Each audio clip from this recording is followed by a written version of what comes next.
오늘의 정치권 이슈 살펴보겠습니다. 유용화 한국외대 초빙 교수, 박정하 전 청와대 대변인 두 분 모셨습니다. 안녕하세요. 네, 안녕하십니까? 어제 저녁에 서울행정법원이 윤석열 검찰총장에 대한 직무정지를 사실상 풀었습니다. 윤 총장이 곧바로 대검찰청에 나와서 이른바 대국민 메시지를 언론 앞에서 했고, 검사들에게 일선 검찰청 검사들에게도 또 메일을 보내서 여러 가지 본인의 메시지를 좀 전달을 했는데, 이 부분이 좀 눈길에 갔습니다. 저는 정의로운 열정의 든든한 버팀목이 되겠다, 검사들에게. 그러니까 이게 뭐 최근에 동반 사태론, 뭐 순차 사태론, 뭐 이런 얘기들이 나오는 상황에서 버팀목이 되겠다라는 것은 적어도 윤 총장 스스로 자리를 물러나는 일은 없을 것이다라는 그런 해석이 그런 쪽으로 전 무게가 실리던데요. 어떻게 봐야 됩니까? 저도 어제 5시경 됐던 것 같죠? 네. 법원의 행정법원의 결정이 났을 때 윤 총장이 바로 그냥 그 검찰청으로 다시 그 다음 날 와도 되는데 네. 그냥 출근하는 장면으로서 딱 그 언론에서 마이크를 내니까 아주 마치 개선문에 입장하는 장군처럼 아주 기세등등한 모습을 봤는데요. 이게 법원에서도 두 가지를 지적했어요. 하나는 이제 검찰의 독립성이라는 문제를 지적을 했고, 그 다음에는 이 검찰의 정치화 문제죠. 제가 좀 다른 언어로 표현하면은 정치 검찰화되는 문제. 이 두 가지 문제를 잘 봐야 된다라고 지적한 건데요. 그러니까 이제 윤 총장이나 다른 검사들이 주장한 대로 검찰의 독립성도 문제가 되지만, 그러나 윤 총장이 어제 얘기한 것처럼 국민의 검찰이 되겠다. 예. 또 뭐 버팀목이 되겠다. 이건 자칫 잘못하면은 검찰의 집단화로서 검찰의 정치화, 검찰의 권력화, 제3권력으로서의 든든한 버팀목이 되겠다. 이렇게 우리가 해석할 수 있는 대목이라는 거죠. 그러니까 그간의 과정이라든가 추장 간의 관계, 또 뭐 여러 가지의 지금 문제들이 많이 나타나고 있는 건 사실이지만, 네. 결과적으로는 상당히 이번 결과가, 이번 하여튼 후폭풍이 이게 좀 정상적인 궤도라기보다도 비정상인 궤도로 해서 지금 국정 자체가 돌아가게 될 그런 네. 우려가 좀 많이 있다, 저는 그렇게 생각합니다. 예. 지금 보시면은 조금 전에 이제 전문 출입문을 통해서 나가는 모습이 나왔는데, 오늘은 또 전문으로 출근을 하지 않았더라고요. 오늘은 거치지 않고 바로 지하 주차장으로 예, 내려갔던 맞습니다. 것 같아요. 그러니까 어제 충분히 메시지를 전달을 했고, 이제 오늘은 그 나름대로 어제 메시지에 대해서 추가 안 하고 이제 안에서 일을 챙기는 그런 예. 모습을 보여주려고 했던 것 같습니다. 근데 이제 어제 이제 다시 출근을 하면서 냈던 메시지는 한 일주일 전쯤인가요? 이제 추미애 장관을 통해서 갑작스럽게 직무 정지, 이에 따라서 집행정지 신청을 해놓고 나온 결과에 대한 건데, 예. 그동안 일주일 동안 사실이 검찰이 여러 가지 보여준 모습들이 있었어요. 그러니까 그 일주일 동안 전국 검사의 거의 한 100%가 지금 그 청와대나 여권 일각에서 얘기하고 있는 그 검찰 개혁의 모습이 꼭 이것만은 아니다. 그리고 윤석열 총장을 그런 형식의 감찰을 통해서 소위 솎아낸다는 거는 굉장히 잘못된 거다. 예. 이런 모습들을 이제 검찰 내부적인 의견들이 모여진 상황인데, 이에 대해서 윤석열 총장이 어제 그 말을 통해서 검찰의 중립성, 그다음에 그 직무정지가 있기 얼마 전부터 사실은 식물총장 시절이었습니다마는 뭐 약자와의 대화라던가 아니면 공판 중심의 검찰 뭐 이런 얘기들 해왔는데, 검찰 개혁이라는 것, 그다음에 그러니까 검찰로서 생각하는 검찰 개혁이라는 모습이 이런 거다라는 걸 보여주고, 여기에 내가 흔들림 없이 어떠한 압력이 있더라도 이 길을 좀 가보겠다라는 뜻을 전한 것 아닌가라고 예. 저는 좀 해석을 좀 했습니다. 네. 어쨌든 이제 어제 법원과 그 앞서서 있었던 감찰위가 윤 총장의 손을 일단은 들어준 모양새가 됐고, 또 고기영 법무차관이 사의 표명을 한 사실까지 알려지면서 모양새가 법무부가 상당히 좀 수세에 몰리는 모양새가 어제는 됐습니다. 그러면서 이제 당초 오늘 열릴 예정이었던 징계위가 4일로 연기된 상황인데, 이제 좀 궁금해지는 게, 원래 윤 총장 측에서 징계심의 기일을 변경해달라고 요청한 이유가 이제 본인이 해명을 하려면 관련 자료들이 필요한데 이걸 법무부에서 넘겨주지 않는다는 이유가 있었거든요. 근데 역시 오늘 발표된 내용을 보니까 계속해서 법무부에서 알려주지 않는다. 그래서 징계위원을 당일이라도 안게 된다면 이제 기피 신청을 당일이라도 할 수 있다라는 얘기를 계속하고 있습니다. 이 부분에 대해서 좀 어떻게 생각하시는지 궁금하거든요. 윤 총장이 징계위원회 부분에 대해서 자기가 자신이 나가 소명하고 확실하게 하겠는데 거기에 대한 증거 자료라든가 네. 아니면 감찰 징계위원들이 누군지 이러한 정보가 전혀 없다. 그렇기 때문에 이제 한 것인데 그것은 또 이제 추 장관도 마찬가지로 이제 연기할 수밖에 없었던 그런 상황이 됐던 것 같아요. 그러니까 그 법무부 차관이 사의를 표명하고 또 징계위원들도 예를 들면은 지금 검사들이 하는데 어떻게 될지 모른다 이런 얘기도 있고 특히 말씀하신 대로 법원의 결정이라든가 또 감찰위원회 결정이 추 장관이 했던 그 윤석열 장관에게 했던 행위들이 상당히 절차상의 문제가 심각하고 많다. 예. 그러니까 흠집이 많다. 흠결이 많다. 이런 얘기를 했기 때문에 실제로 징계위원회가 이런 상황에서 징계위원회 열릴 경우 추 장관이 의도하는 대로 윤석열 총장을 과연 중징계할 수 있을 것이냐. 쉽지 않은 상황인 거죠. 예. 네. 그렇기 때문에 일단 좀 뒤로 미루는 것이 윤석열 총장이나 추 장관이 같은 그런 이해관계들이 일치된 것인데 이것이 지금 이제 4일로 미뤄졌는데 지금 징계위원회가 가장 큰 지금 핵심 아니에요. 거기서 과연 이 윤석열 총장을 징계할 것이냐 아니면은 좀 숨을 고를 것이냐 추 장관 입장에서 이런 부분들인데 지금 오늘 청와대에서 차관을 다시 내정한 거 보면은 하여튼 징계위원회 열겠다라는 건데 그러나 제가 봤을 때는 아직도 많은 변수들이 있는 것 같고요. 네. 과연 징계위원회가 순조롭게 열릴 것인지 그 속에서 정말 추미애 장관이 의도하는 대로 윤 총장을 중징계할 수 있을 것인지 이것은 하루 이틀 좀 더 지켜봐야 되지 않을까 저는 그런 생각을 합니다. 그럼 이렇게 여쭤보겠습니다. 이틀이라는 시간을 법무부 입장에서 벌게 됐는데 징계위원회가 이틀 연기가 되면서 오늘 만약에 열렸으면 나올 결정과 이틀 뒤로 연기가 되면서 어떤 결정이 바뀌게 될 아예 결과가 전혀 다르게 나올 그런 여지가 좀 있다고 보십니까? 결과라기보다도 절차상에 있어서 그러니까 징계위원회가 소집이 안 되는 상황, 예. 징계위원회 구성이 안 되는 상황. 예. 그리고 예를 들면 징계위원회에서 예를 들면 중징계가 일어났을 때 윤 총장이 그걸 또 소송을 걸게 되면 예. 그거는 이제 추 장관한테 거는 게 아니라 예. 대통령한테 가는 부분들이 생긴단 말이에요. 네. 이게 예. 굉장히 정치적으로 예민한 부분들이 있는 거죠. 그래서 제가 말씀드린 건 뭐냐면은 지금 이제 여권에서 요구하는 것은 윤 총장한테 자진 사퇴하라는 거 아니에요? 예. 근데 윤 총장은 못 하겠다는 것이고 지금 이 상황에서 여권 일각에서 나온 얘기입니다만은 동반 퇴진론까지 나왔는데 윤 총장이 이것도 지금은 별로 받아들일 분위기가 아닌 것 같아요. 그렇기 때문에 이런 상황에서 봤을 때는 윤 총장한테도 사실상 이런 상황에서 만약에 윤 총장이 계속해서 검찰총장을 할 경우에 그 검찰총장직을 7월까지 수행할 수 있느냐 굉장히 부담이 갈 수밖에 없는 것이고 그것을 그렇게 하면 그럼 7개월 동안 하면서 계속해서 살아있는 권력에 칼만 대느냐 예를 든다면은 이러한 부분의 정치적인 문제가 굉장히 지금 이미 윤 총장은 정치인이 돼버렸어요. 예. 지지율도 그렇고 예. 이럴 경우 이 문제를 정치적으로 해결하는 방안들 이런 부분들이 좀 여권 내에서 제 생각에는 모색돼야 되는 것이 아니냐 그런 생각이 듭니다.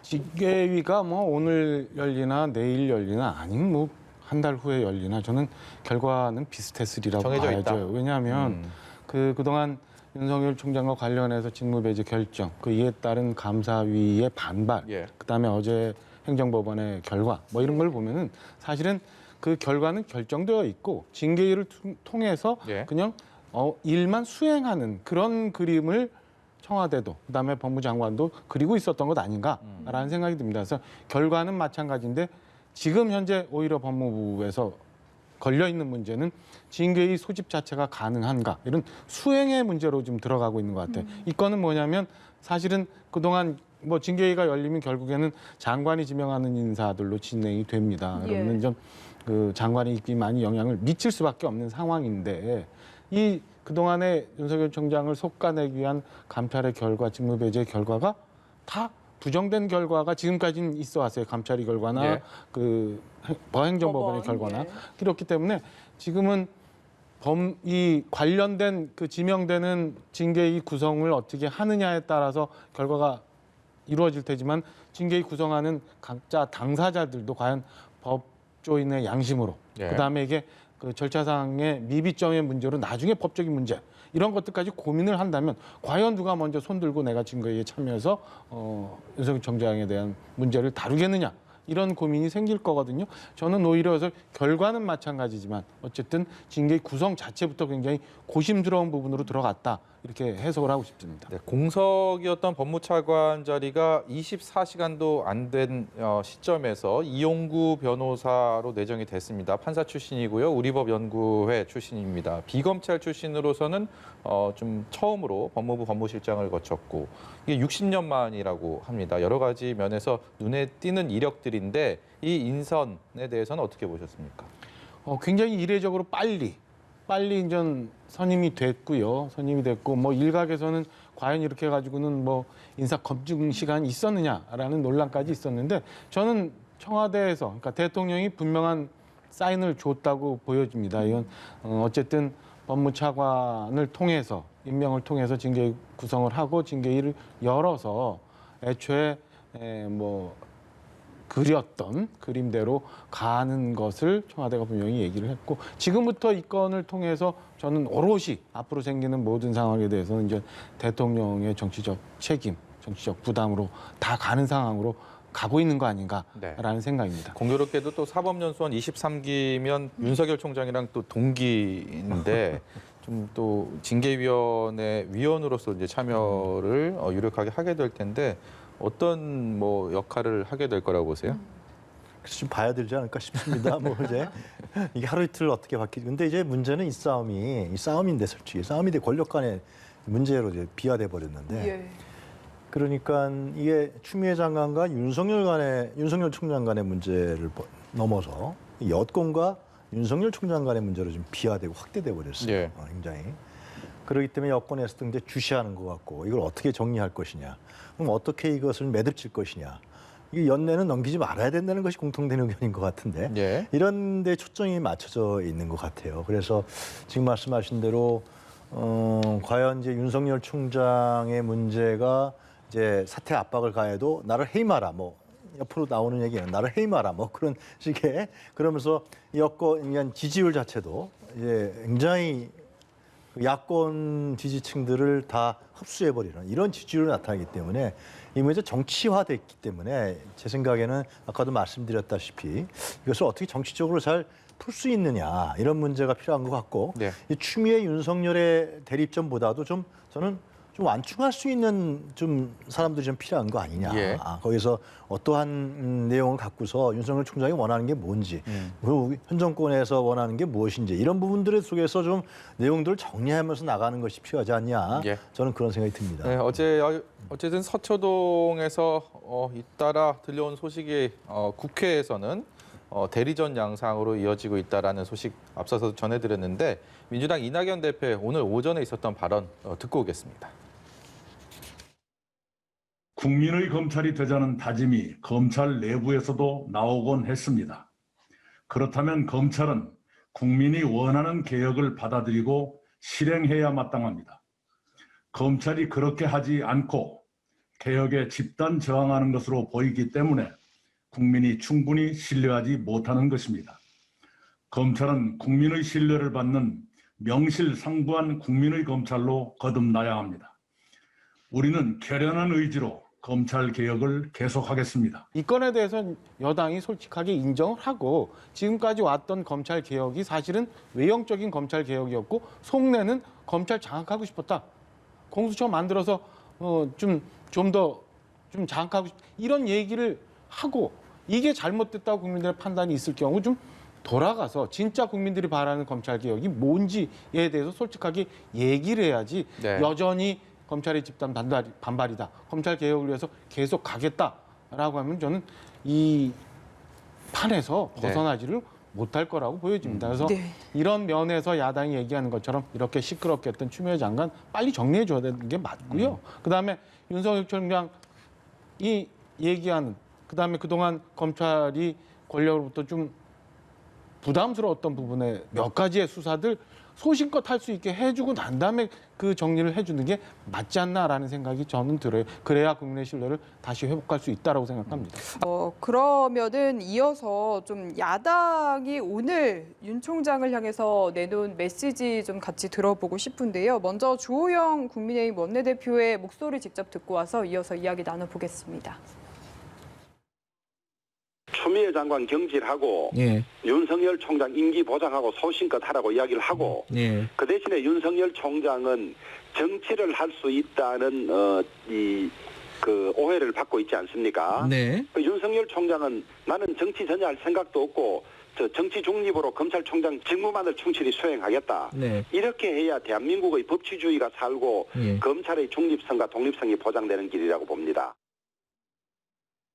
이 국민의힘에서는요, 주호영 원내대표의 얘기에서도 좀 느껴지는 것처럼 개인 윤석열에 대해서는 좀 거리두기를 하면서도 그렇다고 내미는 선을 완전히 긋는 것도 아니고 이 방향을 스탠스를 어떻게 잡고 있는지 조금 헷갈립니다. 그러니까 지금 윤석열 총장이 워낙 지지율에서 공고하기 때문에 다른 주자들이 지금 올라가지를 못하잖아요. 그 점에 대한 아주 우려가 크죠. 이 지지율이 계속해서 예를 들면 몇 달 더 간다 그러면은 이 지지 세력이 생겨버려요, 완전히. 예, 그렇게 되면은 이것이 바뀌기가 어려운. 그러면서 윤석열이라는 힘에 흡수돼가는 이런 과정 때문에 주호영 원내대표는 계속해서 얘기하는 거, 윤 총장은 정치 안 한다고 좀 얘기 좀 해요. 그건 그러는 거 아니에요? 예. 윤 총장이 안 하죠, 얘기를. 이걸 통해서 자기 자신이 지금 입장이 정리되고 있는 과정이니까. 예. 근데 자꾸만 제가 봤을 때 검찰개혁, 이제 이낙연 대표도 검찰개혁을 얘기하고 주호영 원내대표도 검찰 얘기하는데 검찰개혁에 대해서 정확히 정리할 필요가 있어요. 법원에서도 얘기했지만 검찰개혁은 두 가지란 말이에요. 검찰의 독립성이라는 문제하고 검찰의 기득권, 예. 이 정치화되는 부분에 대해서 제어하는 것인데 추미애 장관이라가 현 정권이 검찰개혁을 얘기한 것은 뭐냐면은 검찰의 기득권인 거란 말이죠. 정치 검찰화되는 문제들, 검찰의 제3권력화되는 부분들을 제어하겠다는 거였거든요. 검찰 독립은 굉장히 오랫동안 임시정부 이후에 검찰 독립성이 유지됐거든요. 그래서 네. 너무나 올라갔단 말이죠. 근데 이걸 하다가 보니까 지금 이제 절차상의 문제, 흠결이라든가 무리성 이런 부분들이 자꾸만 하자가 생기니까 추 장관이 지평한 하자가 생기니까 전체 검찰에 대한 반발, 평검사들의 반발, 또 국민적인 설득력이 약화되는 문제, 절차적인 정당성이 약화되니까 이 추구했던 그 검찰의 제3권력화되는 부분에 대해서 이것이 거꾸로 역공화되는 현상이 나타났단 말이죠. 예. 여권에서는 이 문제를 좀 정확하고 냉정하게 들여다볼 필요가 있죠. 이런 상황에서 어떻게 이 문제를 풀어나갈 거냐, 이런 숨고르기가 좀 필요하다라는 생각이 듭니다. 저희 시간이 많이 남지 않았는데요. 그래도 박정화 대변인께도 한 가지만 여쭤보겠습니다. 이제 주호영 원내대표 얘기, 윤석열 총장 영입 가능성에 대해서 말을 정확히 하진 않았습니다. 어떻게 알겠냐 이건데 가능성이 있다고 보십니까? 저는 뭐 윤석열 총장이 어떻게 결심하느냐에 달린 문제라고 보여지고요. 많은 사람들이 얘기하는 것처럼 그 지금 현재 폭주하고 있는 문재인 정권을 견제하기 위해서는 예. 나머지 많은 세력들이 다 합쳐야 된다는데 좀 개인적으로 동의를 하거든요. 네. 예. 윤 총장이 최종적으로 어떤 결심을 하느냐 뭐 이런 거에 달려 있다고 보여집니다. 예, 오늘 말씀 여기까지 듣도록 하겠습니다. 지금까지 유용화 한국외대 초빙 교수 박정하 전 청와대 대변인이었습니다. 고맙습니다. 잘 들었습니다.